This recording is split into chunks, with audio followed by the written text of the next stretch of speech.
Never really been good at talking about myself or my feelings.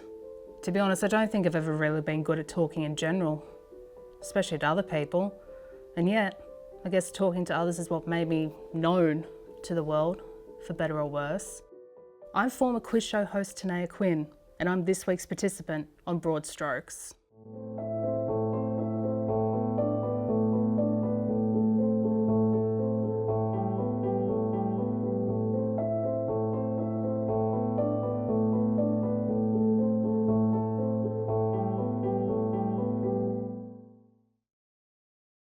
I've been told to be less weird when hosting shows. All right, round 2 is fact chat. Say that 10 times fast. Hello everyone, I'm Tanaya Quinn. Let's get fact in the head. It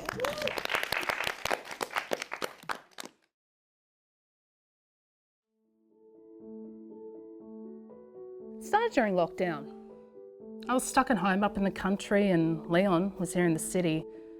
We'd kind of known each other for a while beforehand, his friend of a friend kind of thing. We'd be at the same parties, see each other around, but nothing really much deeper than that. But it was during that lockdown when we started talking to each other more online and really got to know each other, and it's when we realised we had that same taste in quizzes and other shitty low-budget TV shows. But anyway, when we finally got to meet up after lockdown lifted, we, as you do, had a big night, had a few celebratory drinks and decided, you know what? Why don't we make our own shitty low-budget show? And that's what we did.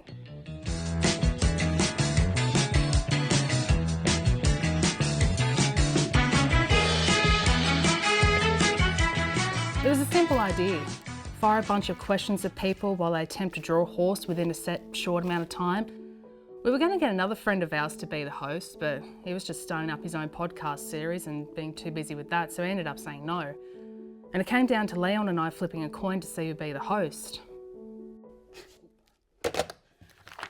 Hello everyone, I'm Tanaya Quinn. My friends call me What's Her Name, and you are watching Let's Draw a Horse. We made, 10 episodes of that stupid horse show? And I was a total nervous wreck hosting every single one of them, so really that should have been an early warning sign that I'd end up the loser in all of this. And yet, weirdly became a bit of a hit. We genuinely had people send in pictures of their drawn and actual horses to the joke PO box we set up thinking they'd actually get onto the show.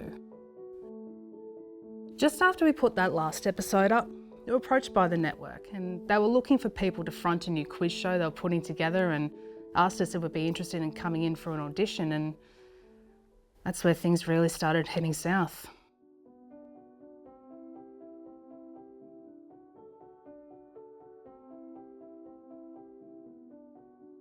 Perfectionism's always been my biggest downfall.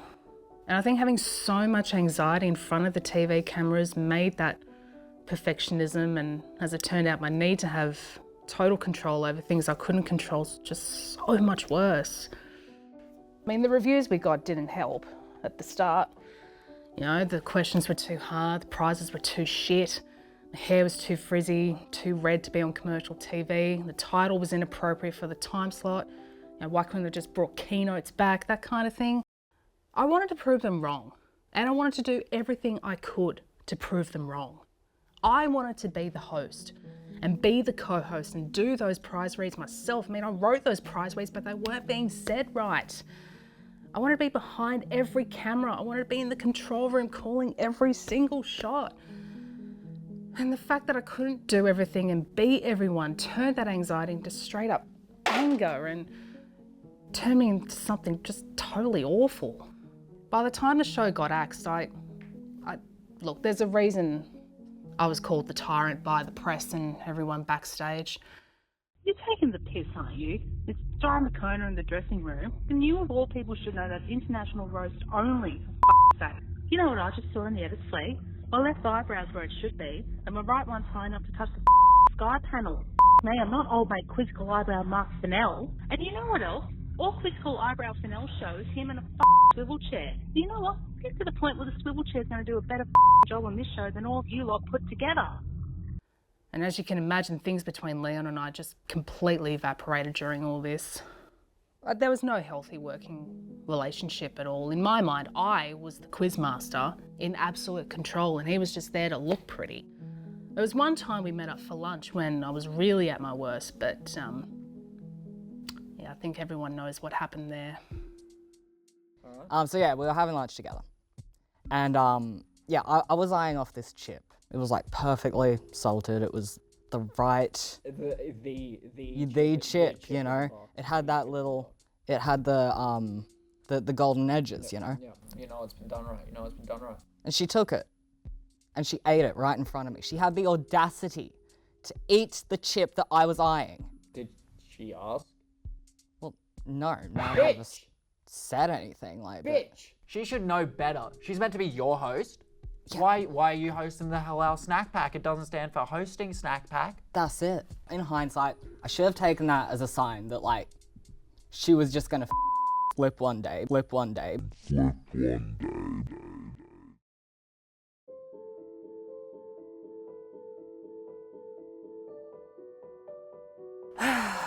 don't think I realised who I'd become and why everything happened the way it did when the network let us go and refused to even air those last few episodes.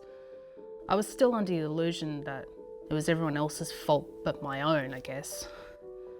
Afterwards, I deleted all my social media accounts and blocked everyone who was involved with the show, and I just shut down and locked myself away. And at first it was out of anger over everything that happened, but then it gradually became more out of complete and utter fear over how I'd be perceived by anyone who even saw me, I guess. And all I felt I could do was move back home to the country, away from the cameras and the lights and the noise, and just hide. I couldn't leave my house for a long time, eh? There were some days I barely left my room. I mean, some days I managed to treat myself to a long drawn-out cry in the bath, I suppose. Did any of this solve my problems? Of course it didn't. People just made up new perceptions in my absence.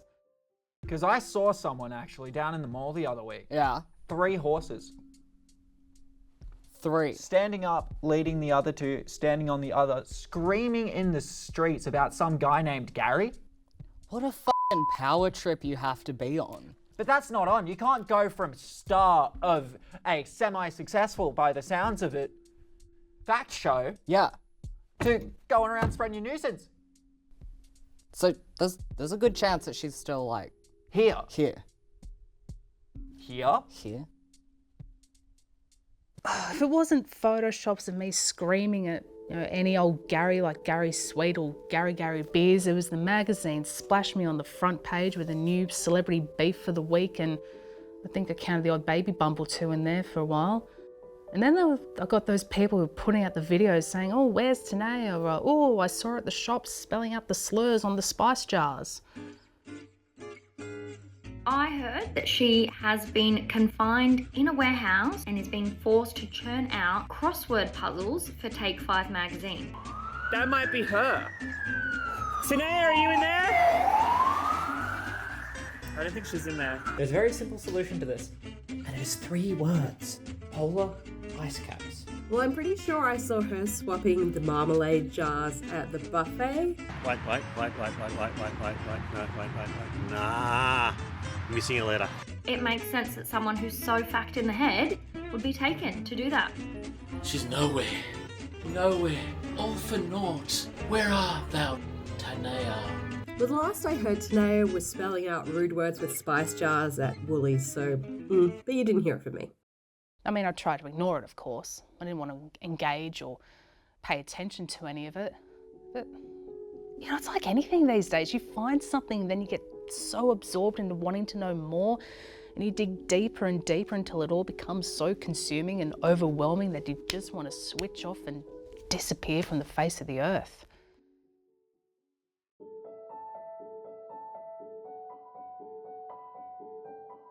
I had been using art as a kind of therapy for myself from the time all this happened.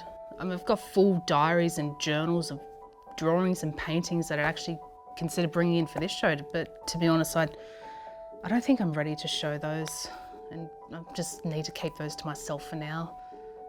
Maybe one day I'll talk about them and where my mind was back then, but Not now. My voluntary time in the public eye is well and truly over.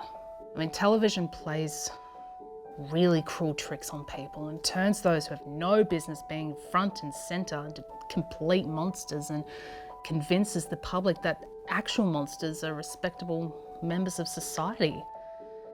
I mean, there's still that odd conspiracy video that pops up every now and then, and I've learned to find amusement in them, and I'm lucky they've somehow managed to remain mostly harmless for the moment. And things between Leon and I, we've been talking again. I mean, it wasn't easy or particularly amicable at first, and I don't think things are ever going to be as good as they were before the show happened, but we're talking. We're supposed to be catching up for lunch sometime soon, actually. I think I'll be getting my own chips this time, but I don't know what's going to happen here for me from now on. I like to be able to put my name back out there somehow and maybe be famous in a way, but in what way? I don't know. Do I write a novel? Do I make some more art, or find a way to turn back time and change the past where the only consequence is to have a better future? I guess that'd be nice, eh?